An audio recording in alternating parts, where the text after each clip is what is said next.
welcome everybody to today's episode of Hope Thru Grief. I've got my co-host and good friend Marshall Adler here with me today. Marshall. Hello, everybody. We wanted to do something different with this episode that we haven't shared with you or gone into detail about. We've told our stories. We've started through some grief. Today, we wanted to give you some background on the podcast and a little bit of our history, how this all came about, and I think it'll give you a better understanding of what we're trying to do on the different episodes. Before I do that, I'd like to introduce the audio technician who's pulled all of our podcasts together. His name is Randy Magray. He's with Duck Productions, and he's the genius behind making it sound like Marshall and I are in the same room when we do our recordings. Randy? Welcome, everyone. Glad to be here. Thanks for having me on, guys. And just a quick word. They're not in the same room, but what you don't know and what you haven't heard is that the only time that we have met as Stanley Pominowski, myself, Randy Magray from Duck Productions, and we've done other work with Steve through the years, through the Jordan Smelski Foundation, and I think of Steve and Shelley as my friends. I've only met Marshall over a video call. I've never met him in person yet. And Steve and Stanley and I met one time for about 2.5 or 3 hours at our office, and the idea about maybe we should be doing a podcast. Let's see where this goes. Well, here we are a couple of months later, and in the meantime, everyone knows the COVID hit, and we're like, yeah, let's do it. We can do this. You know, USB microphones, technology, little GarageBand action, and we can make this happen. So just so you know, Steve and Marshall have learned how to do all this on the fly, and I think you'll agree that the results have been really fantastic to be able to not only get over all the hurdles that we faced with technology, but to pull together, not being in the same room. It's hard to have a dialogue when you're not actually sitting in front of somebody like you would around a dinner table or across the living room couch. So kudos to Marshall and Steve for being able to pull this all together and make something that's really meaningful and really impactful. So great job, guys. Thank you, Randy. And by the way, he's just saying that because he's the genius that makes us sound good on every show. So he's trying to give us a little credit, but it's really his wizardry behind the scenes. This is way above my pay grade from a technological standpoint. Without Randy, I would be absolutely sunk because he's helped me understand the technology, which is not easy to do for a 64-year-old lawyer. I'll say that. Well, we all have our strengths, and so we're all here just trying to play to our strengths. So, oh, thank you, guys. You helped pull this off. So the format that we wanted to use today for this episode was to have Randy go through and ask us a few questions so we can give you some answers and maybe talk through some of the why behind the show, thoughts for what we're going to do in the future, and just give you a better understanding of what we're trying to pull together. So with that, I'll turn it back to Randy. Awesome. All right. Well, I'm not even sure I know the answer to this question. We'll start off with something super easy. In the film world, we do interviews and we tell people, we're going to give you the easy one first. Say and spell your name for us so we get it right when it goes on the lower third on the camera. But this is probably just as easy. How did you guys both meet initially? Because I don't think I've ever heard the story. I think I might know the answer, but I haven't heard the story. So why don't you share that with us? Steve, you want me to? Sure.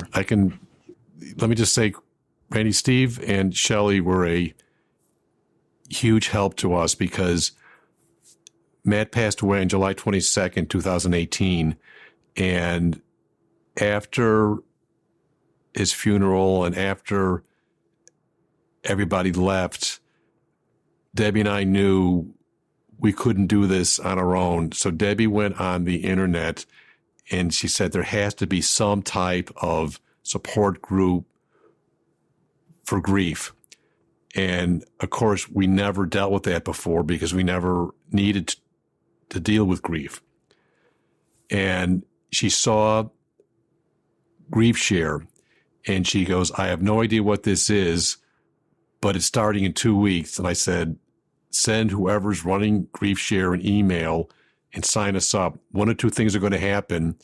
Either we're going to go and we won't think it's helpful, and we'll shake hands with these people, say thanks for helping us, but it's not for us, or we'll find it very helpful and it could help us a lot.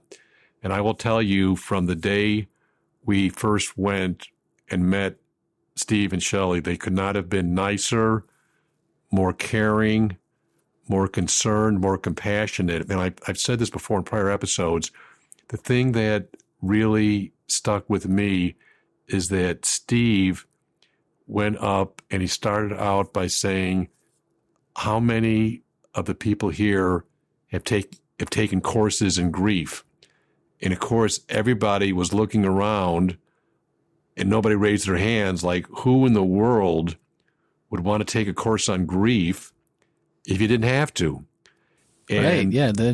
Really, and I go, why would you do that? And we were all there because we needed a course on grief because we were in the middle of it. And I go, the Steve guy, I don't know him, but he's pretty darn smart.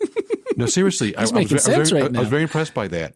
And that is how we met. And it's, Matt loved movies, and I always quote different movies. I don't want to mess this up. Wasn't it in Casablanca with the last line with Humphrey Bogart at the beginning of A Beautiful Friendship? That's sort of what it was. If you see the end of the last line of Casablanca, I think that was it. But Steve and I have become very good friends.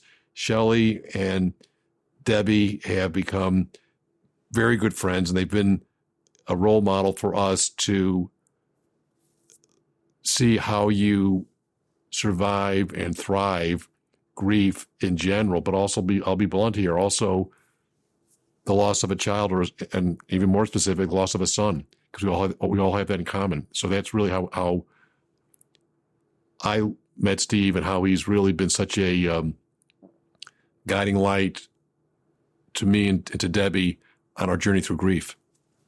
That's awesome. So Steve, tell me, when Marshall walked in the room, and probably along with a bunch of other people, did anything stand out, or did you pick him out as the new guy? I'm not sure how this process works, but sometimes you just can see someone, and you and probably, I guess, because they're there, you would know, or you would assume that they need some help. What was it that drew you to Marshall? That night, I think we had about 25 to 30 people, and Marshall was the tallest one in the room. So when he came in and introduced himself, I noticed his voice right off. It was like his voice drew me in. So I do remember him before we even started talking. That's great. That's great. So you guys meet at this grief share. And I love it because, like you said, Marshall, I can imagine your surprise sitting there with this guy saying, who would take a course on grief? And you're thinking, well, that's crazy. Who would want to? And then the realization setting in that, oh, yeah, that's what I'm here for. He got me on that one. This guy is pretty sharp. How did this all get to that experience and your growing friendship? And then one day, we're having coffee, we're grilling out, we're out to eat. What are we doing when we say, I think we should do a podcast? I'll start this one. I'm going to let Marshall finish. We actually did a podcast before. So I must have been after the second or third that's right. time through grief. Marshall called me and he said, hey, I'd like to have you on my podcast. And I was like, you would? And he's like, yeah. So he invited me in, and I'll let him tell the story from there. What happened is I knew I had to do something to continue the good work that Matt did when he was here.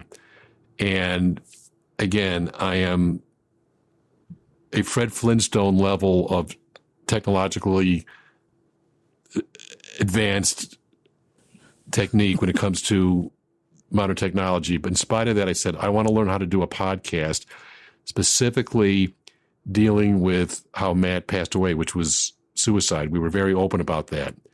And I knew that the first podcast that I did was me just talking about Matt, but I knew the first guest that I was going to have on the podcast was going to be Steve.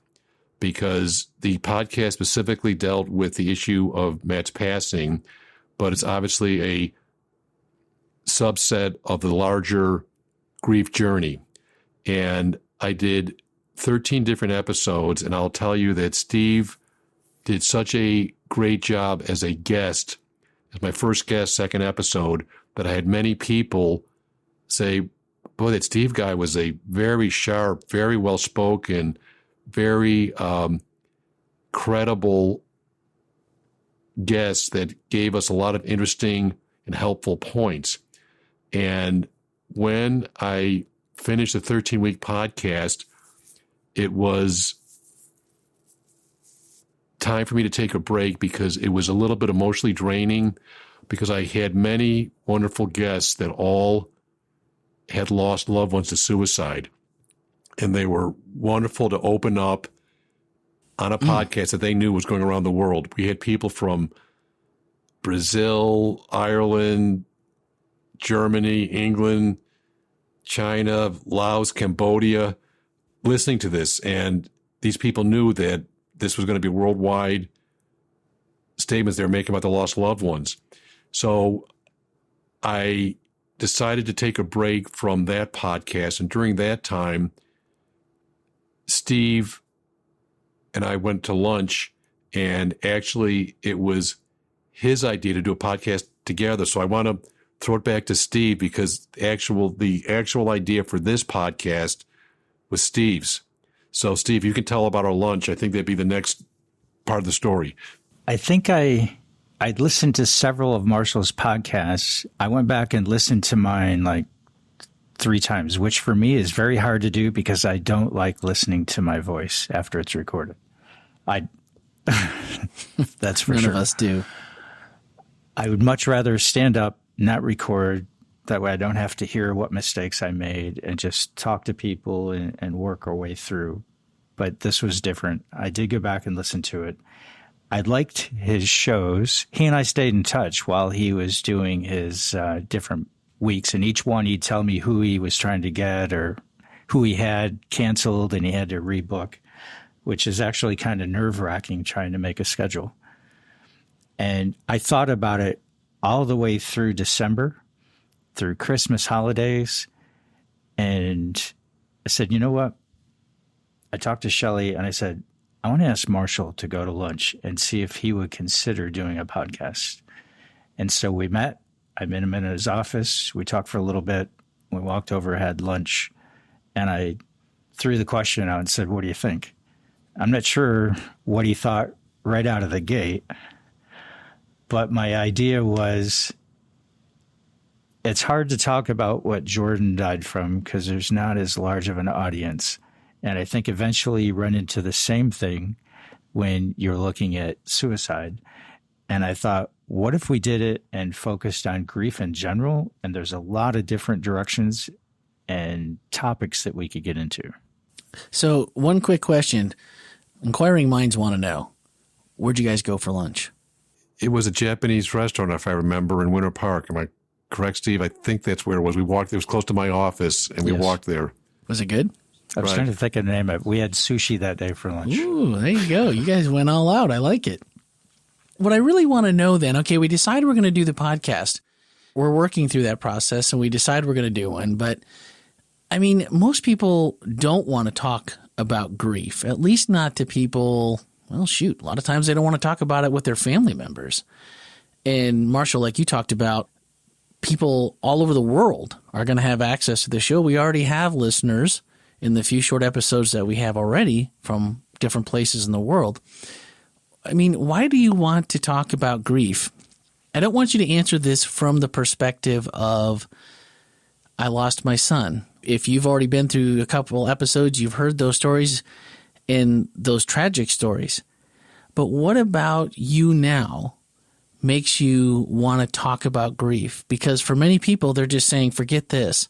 I don't want to talk about it. I'm already living it. So why would I talk about it?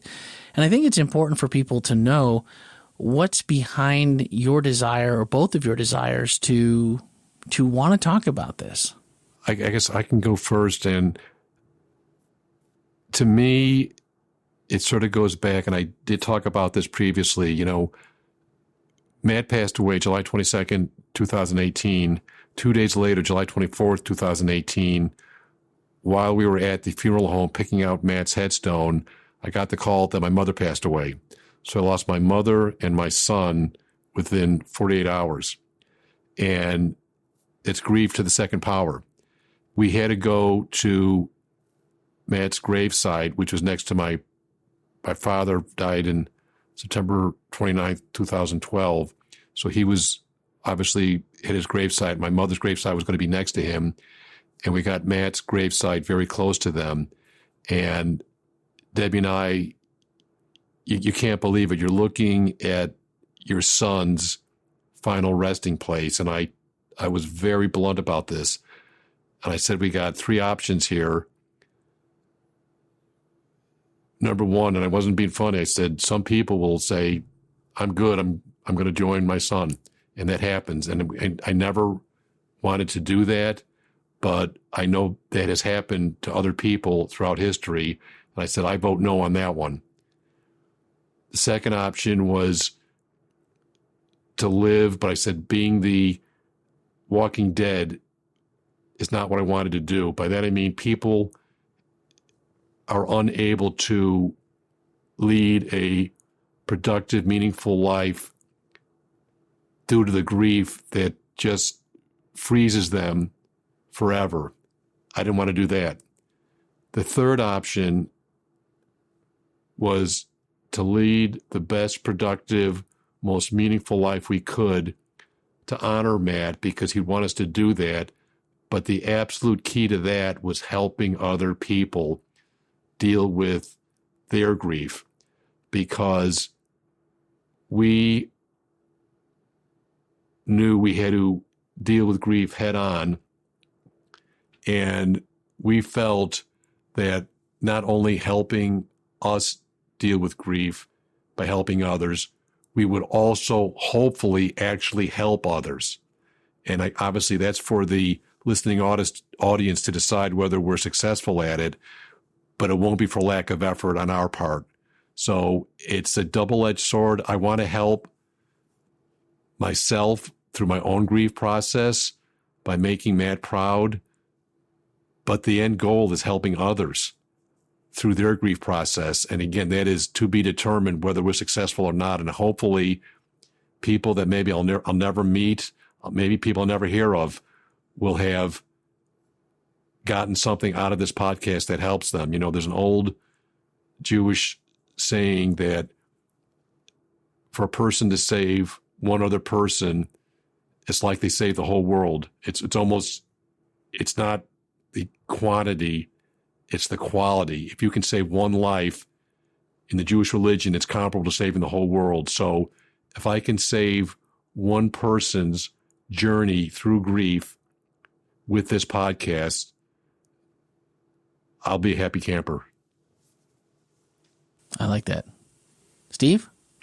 When Shelley and I lost Jordan, I remember how dark everything was, how that awful feeling just crept up from the pit of your stomach and it felt like it was going to swallow you whole.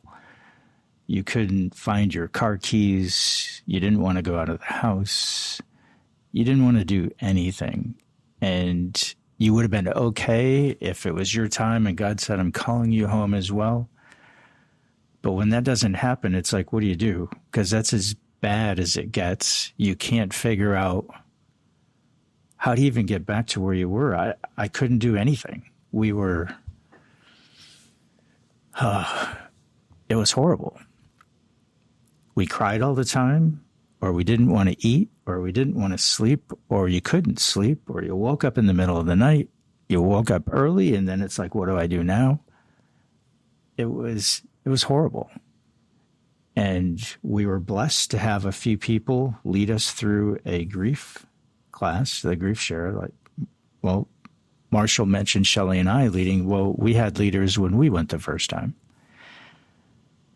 And it felt better. And we went back again. And it felt better. And we wanted to go back again. And after the third time, we were going to sign up for a fourth time. And they said, no, if you're going to sign up again, you're going to have to help. And we're like, we can't help anybody. And they're like, we think you can. And so that's how it started. We had people that we mirrored them. We went into the different groups with them. They taught us. We listened. We started to heal. And I can't describe. So we weren't leading. We were just first-time facilitators. And when we finished that first group and we saw those people walk out, and we remember what they looked like when they came in that first week, how horrible they looked, how awful they felt.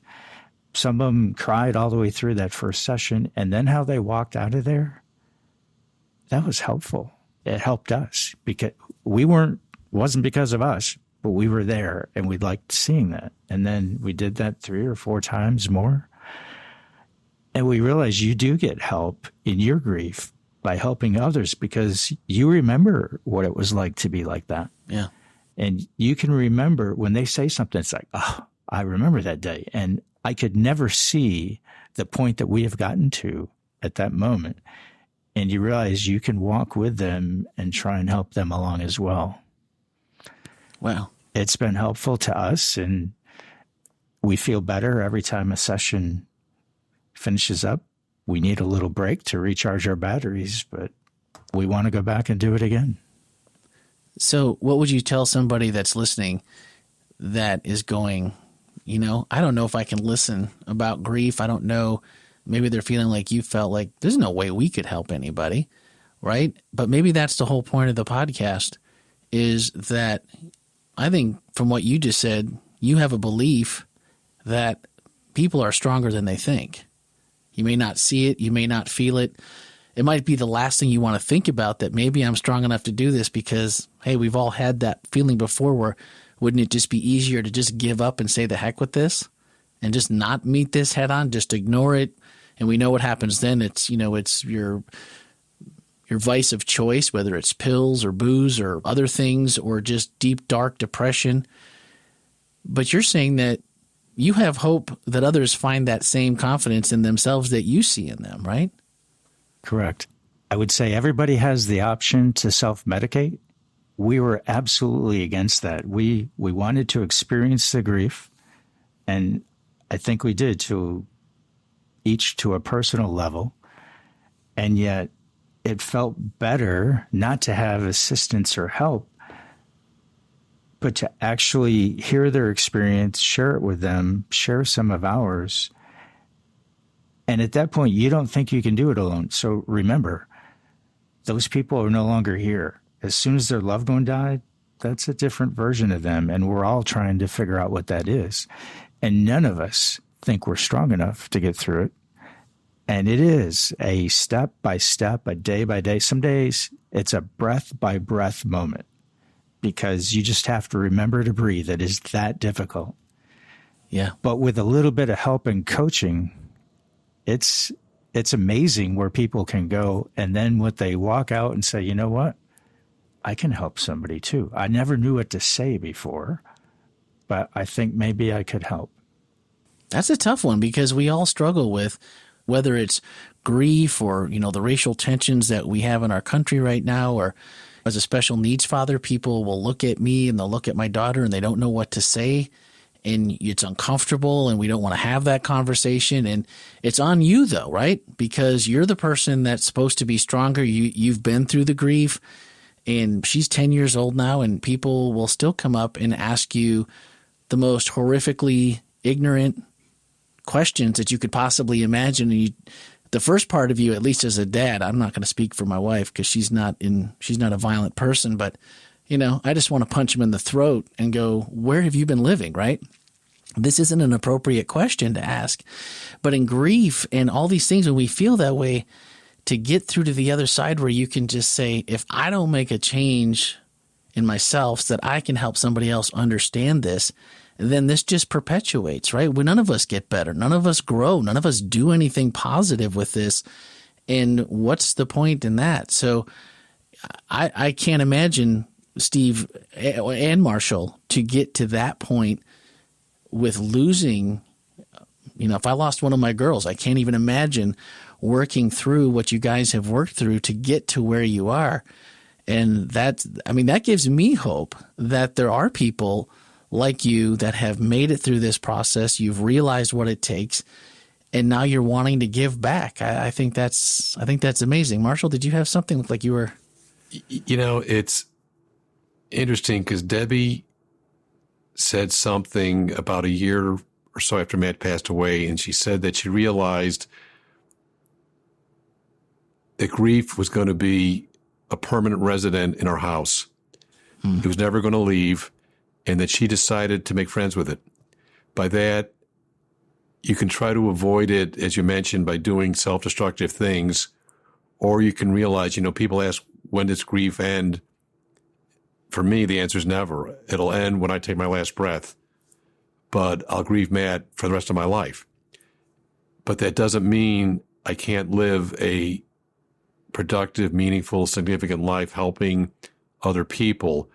And I think that's the key decision that we had to make, that we just knew we had to deal with grief head on and try to deal with it as best as we could, knowing the reality of the situation, that it was going to be in our house the rest of our lives. And again, everybody's grief journey is different. Sure. And I can't tell people what their journey should look like, just the same way nobody could tell me what mine was going to look like. And mine is different than Debbie's, and men and women see things different.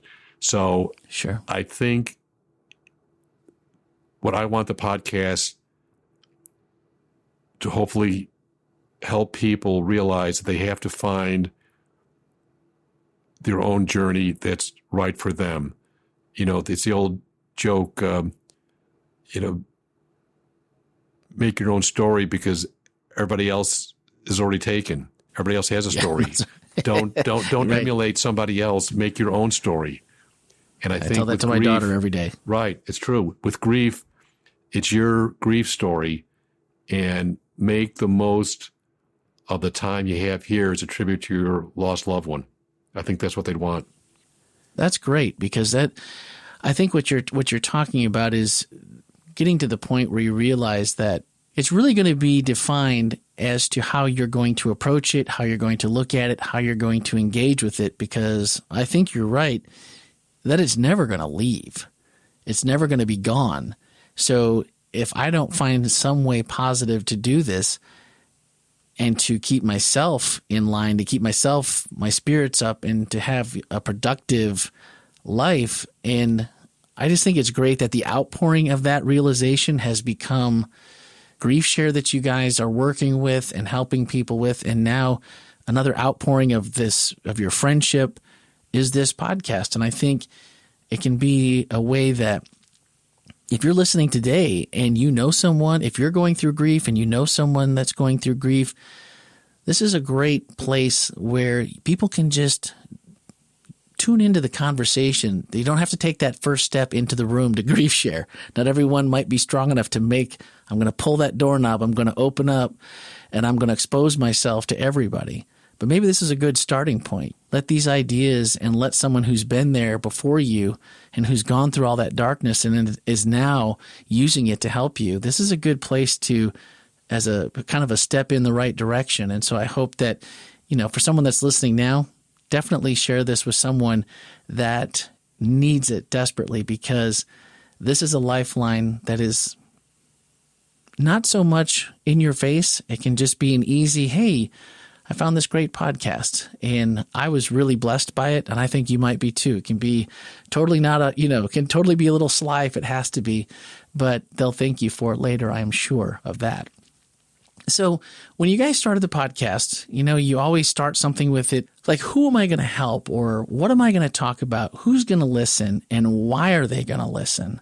So we've got a couple episodes, and we have analytics, and we have different things that we can see behind the scenes as to who's listening, when they're listening, how they're listening. Are you a computer listener, or do you listen on your mobile device? Are you I know we have people that listen on their watch. I'm sure that might be Steve while he's out running in the oppressive Florida heat. So we're getting your numbers counted there, Steve. So keep that going.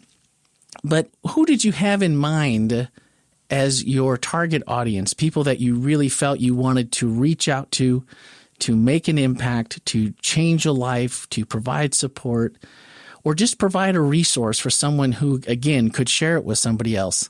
Who are those people that you were looking at when you were thinking about the podcast?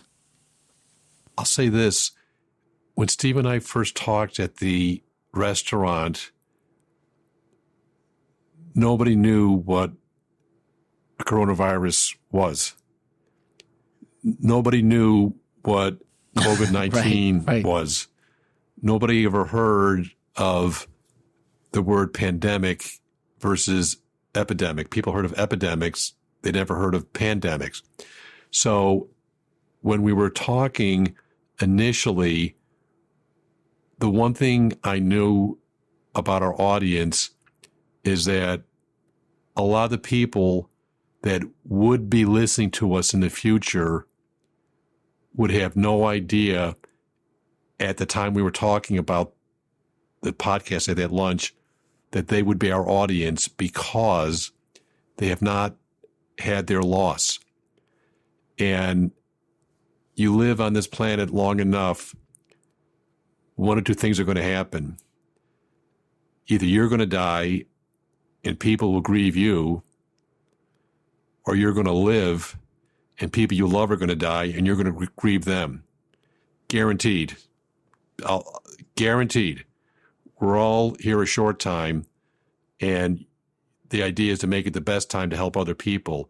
So from my standpoint, the target audience was people that don't even know they're the target audience because they haven't had the loss. They would then make them the target audience in the sense that they don't need to deal with grief. Who in the world would want to listen to a podcast about grief unless you lost somebody? It's just not going to happen. But look at the world. The one certainty that I learned after Matt's passing is the world's uncertain. I'm certain that the world is uncertain because I lost my son.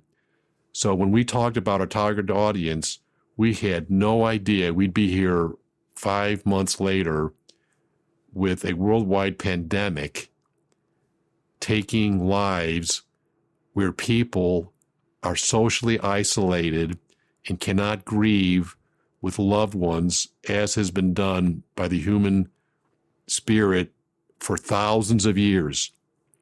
So we didn't plan this out, but if ever the world needs a podcast about grief, unfortunately, it would be in today's society.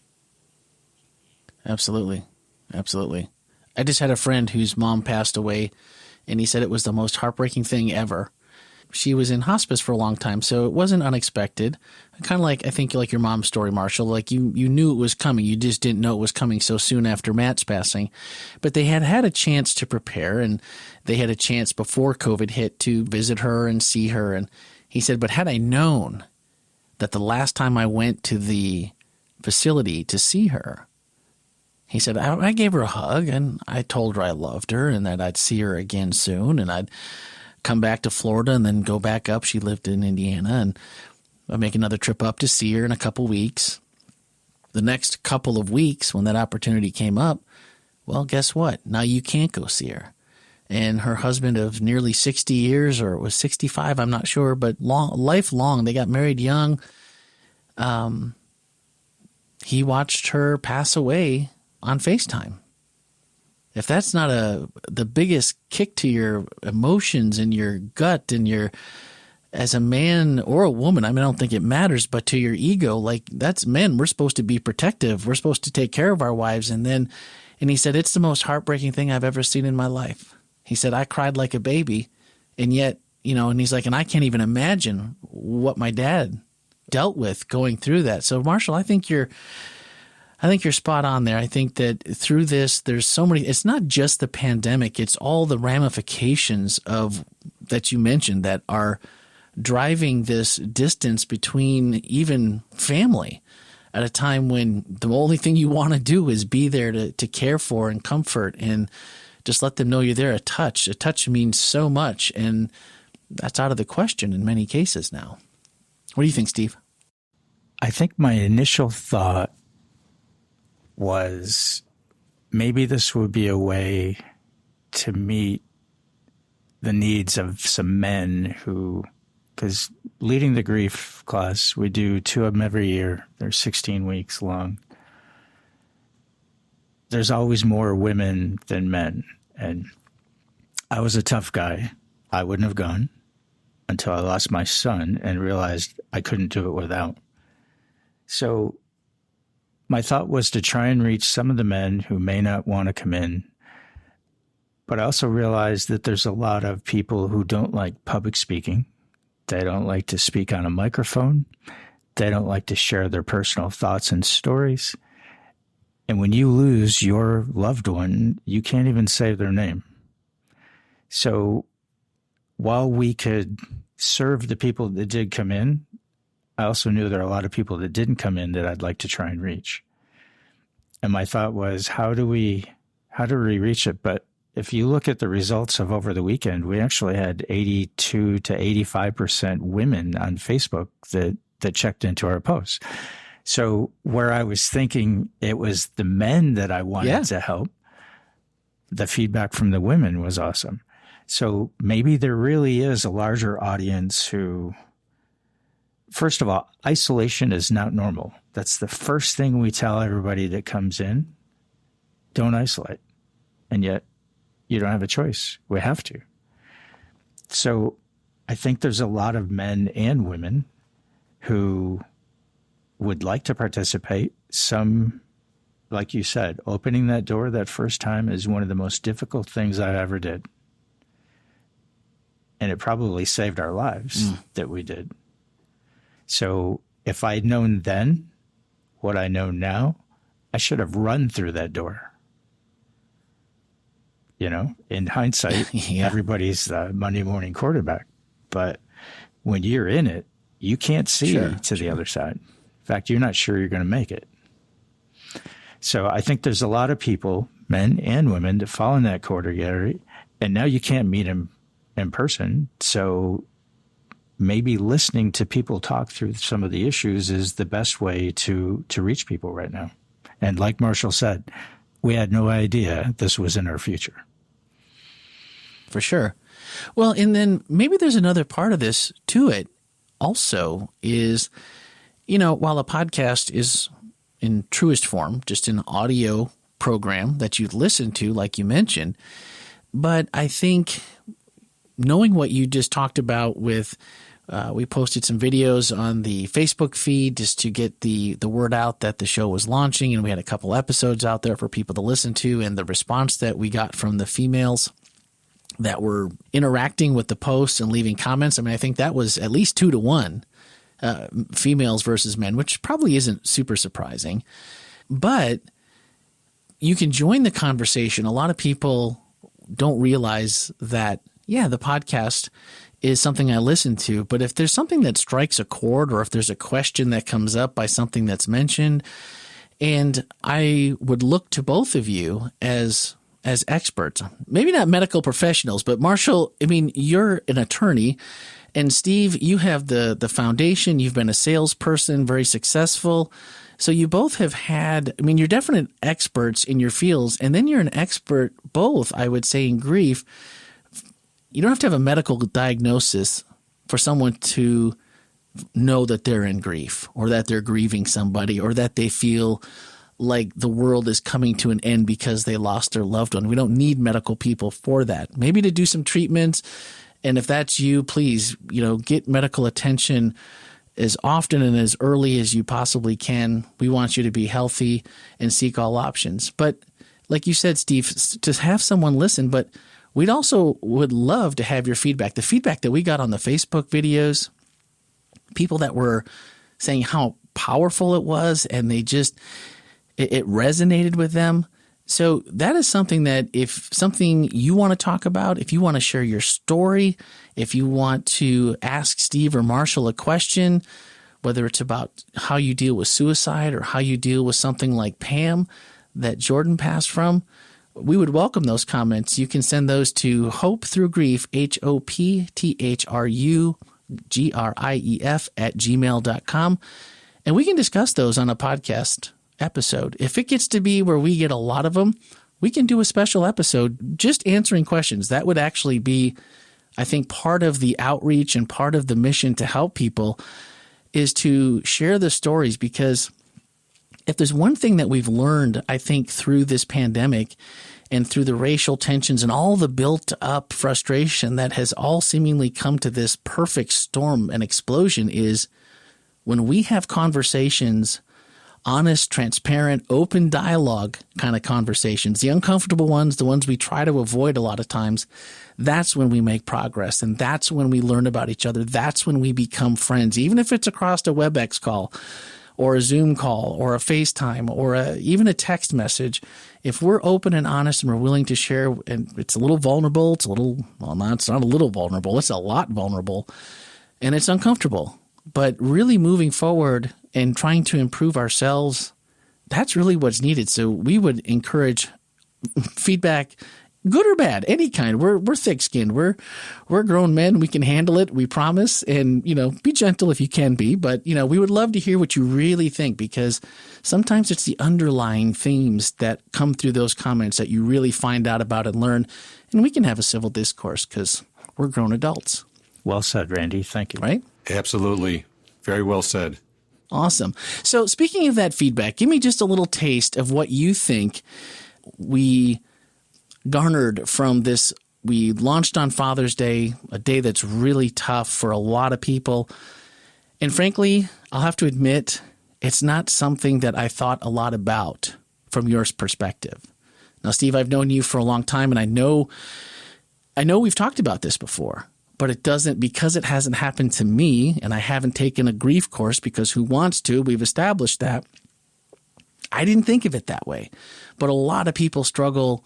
The dads that are missing daughters and sons, or parents, sons and daughters that are missing parents and fathers. I mean, these are bad days. Like when you said, I don't go on social media, Randy. You told me on the phone, you said, I don't go on there. I post something about myself and Jordan, maybe a memory or a picture that I love him, that I miss him. That ripped my heart out. Really did. Because I'm thinking to myself, what would I post or what would I do on that day if one of my girls was missing? And I have, that's heavy. What do you feel like through those conversations that we had on social media right out of the gate? What did you feel like the overall theme of the feedback and the support was like?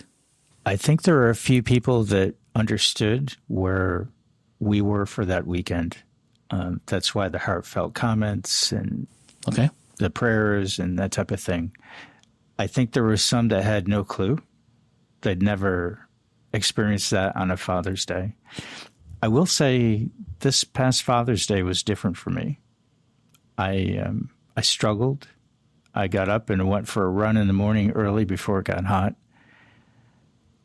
I came back. I struggled the first 3 or 4 hours. We watched a church service online, and then we went out on the patio, and I hadn't touched Facebook since I did the post in the morning, and I was done. And Shelley said, wow, you guys are getting a lot of comments. And it was because of the personal page. It was because of Hope Thru Grief page. And I did something I've never done. And this is 6 years for me since Jordan died. Still a tough weekend. Still a tough holiday to try and get through. And I started answering their comments. I went back through and answered every single comment, thanked them or made a comment back. And I think I had 150 between Shelley's post and my post. And then we had another 80 or 90 on the different Hope Thru Grief ones. And I actually felt better doing it.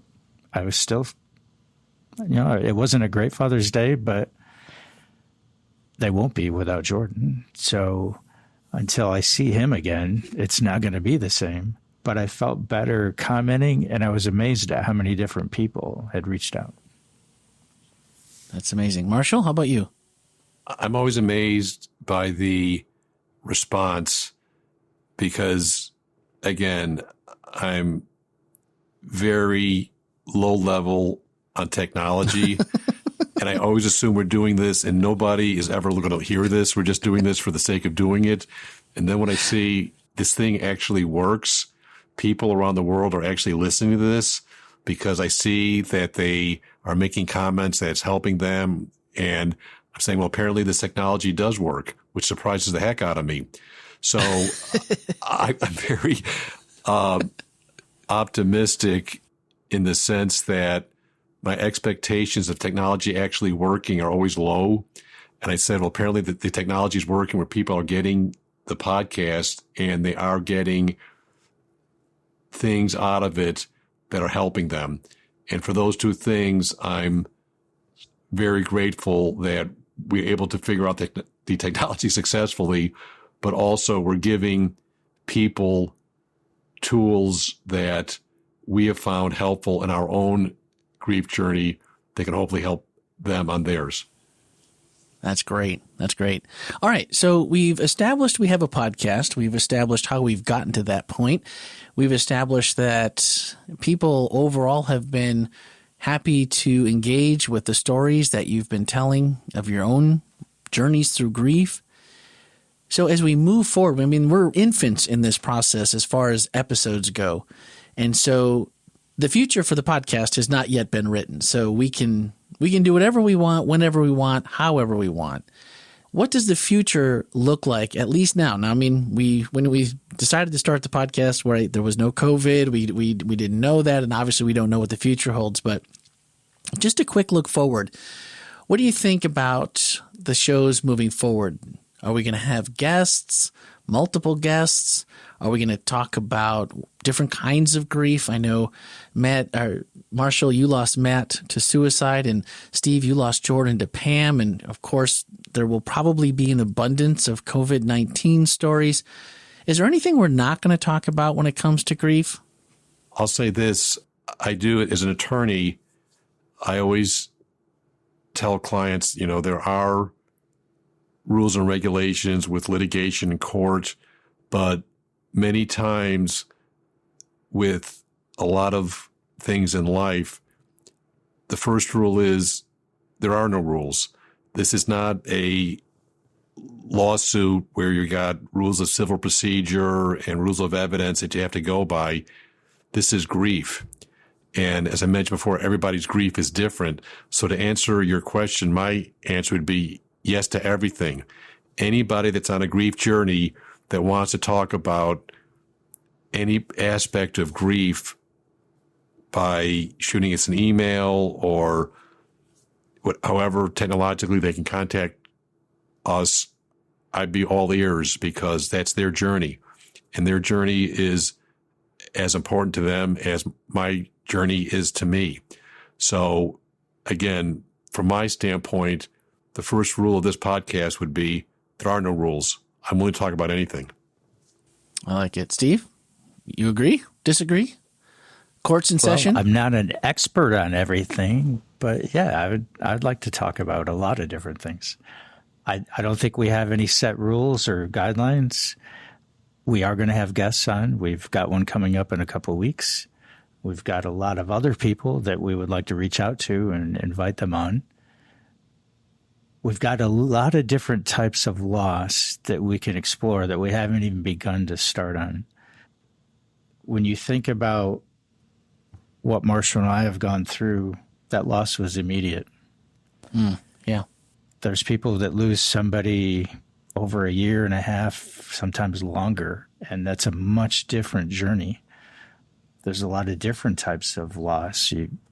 We've got parents, we've got children who have lost siblings, grandparents, a lot of different types of losses that we can explore. And I don't think we'll set any limits on what we discuss. And if somebody wants to get into a topic, we'd love to to explore it?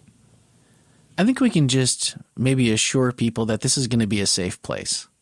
That if you're dealing with grief, no matter, like you said, what that journey looks like, how they've experienced it, what they may be experiencing, they may be going through it right now. They may have just found out a diagnosis. They may have just lost someone. They may be still struggling after years. We can be a safe place where it's okay to talk about things.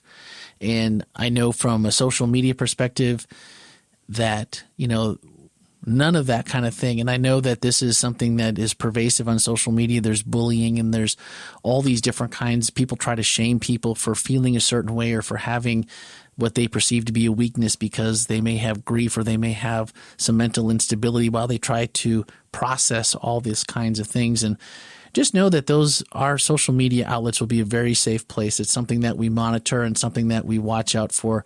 And that's something that certainly will never, ever be allowed. But I think part of the discussion will be driven by what listeners want to talk about, what listeners want to engage with, and the stories that they want to tell, the questions they might have, things that might be going on in our world, like COVID and, who knows what else.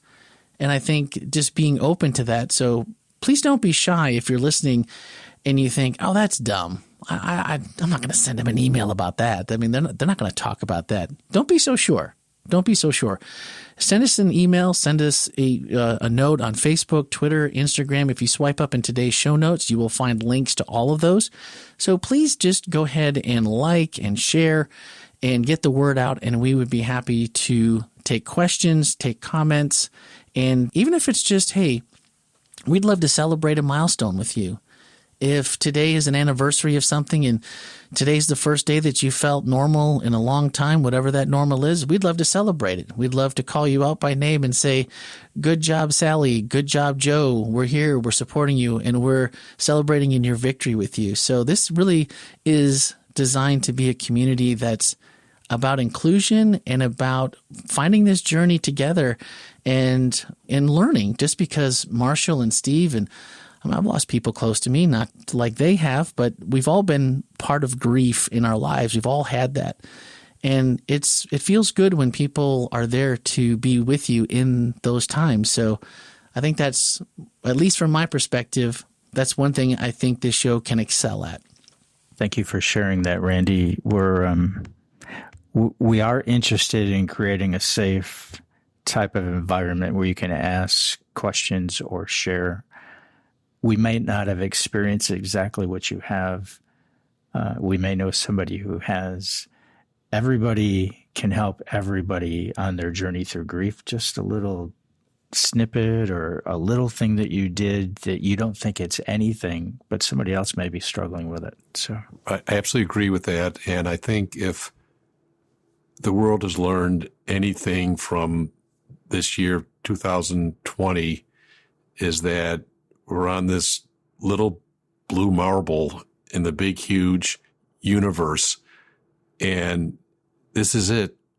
We've got this one home, and we all have to pull together to make it the best home while we're here. And part of that process while we're here, unfortunately, is death, passing of loved ones, and grief. And hopefully we will be able to use this podcast, as I mentioned before, to not only help, I'll talk for me personally, help my grief journey, but help others too. All right. Well, there you have it. Don't be shy. Send us comments, questions, celebrations, whatever you have. We'd love to hear from you because that's really why we're doing the show, is to make sure that we can share the knowledge that Steve and the guests and Marshall and others that come alongside of us on social media, that we can share together and we can make that time on the marble the best that it can be. And if we do it together, it's always better together. You'll notice some of our hashtags in our social media posts have been better together, because I honestly believe that that's the power of this show, is going to be that we're better together, we learn together, and our lives will be better when we do it together. So I would just encourage you to share, subscribe, listen, and invite others. And if you know someone you think would be a must-have guest that has a great story, send us some information. And if we can make a contact and we can work something out, maybe, who knows, maybe we'd have them on the show. Maybe we'd have you on the show. Do you have a good story? So like Steve said, you never know what might be the piece that makes the whole puzzle fit together. So don't be silent and let us hear from you. And that'll just make it all better together. All right, guys, anything else? Did we cover everything? Did we miss something? Anything you guys can think of that we should have said, didn't say, could have said better? Randy, I think you did a great job. Yes. Thanks for helping us out today. And thank you, everybody, for joining us on Hope Thru Grief. Thank you very much. Thank you for joining us on Hope Thru Grief with your co-hosts, Marshall Adler and Steve Smelski. We hope our episode today was helpful and informative. Since we are not medical or mental health professionals, we cannot and will not provide any medical, psychological, or mental health advice. Therefore, if you or anyone you know requires medical or mental health treatment, please contact a medical or mental health professional immediately.